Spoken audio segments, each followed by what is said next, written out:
और ठाकुर जी के सामने बड़े बड़े कढ़ाई रखी। तो उस दिन पुजारी जी से गलती ये हो गई कि सामने मिठाई रखवे की जगह, खीर रखवे की जगह उनने कड़ी रख दी।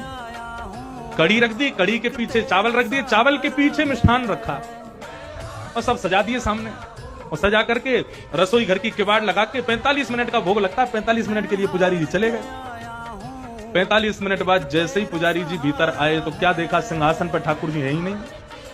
ठाकुर जी है ही नहीं वहां पर। पुजारी जी बोले, अरे भैया ठाकुर जी कहाँ गए? पूरे मंदिर में हल्ला है, वो सब इकट्ठे है गए, ठाकुर जी कहाँ चले गए? कोई न कहीं बोले छोटे से ठाकुर जी हैं, सके इनमें कढ़ाइयन में गिर गए हों, छानो। तो सिंहासन के आगे वाली जो कड़ी की कढ़ाई हिकाई जैसे ही छानी, तो जैसी छानी तो वहां में ठाकुर जी निकल आए। अब तो महाराज पुजारी जी बड़े जोर से हंसे, बोले अरे लाल जी को कड़ी इतनी भाग गई, इतनी बढ़िया लगी कड़ी की वहां में कूद ही गए। अब तो भैया रोज कड़ी बनेगी ठाकुर जी के काजे।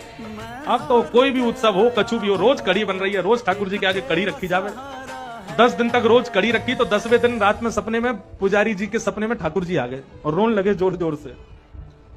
पुजारी जी बोले, ठाकुर जी रो काई को रहे हो? बोले मैं यहां मारे रो रहा हूं, तुम रोज कड़ी को भोग लगा रहे हो। बोले मैं तो यहां मारे लगा रहा हूं, बाद आप कड़ी में कूद गए, इतनी बढ़िया लगी कि वहां में डूब ही गए, तो हमको लगी कड़ी ज्यादा पसंद आ गई है, तो रोज कड़ी को भोग लग रहा है। ठाकुर जी बोले, अरे मैं कड़ी खावे को ना कूदो, तो फिर काय को कूदे? बोले तुमने खीर दूर रख दी, मैं तो खीर खावे जा रहा हूं, बीच में कड़ी पड़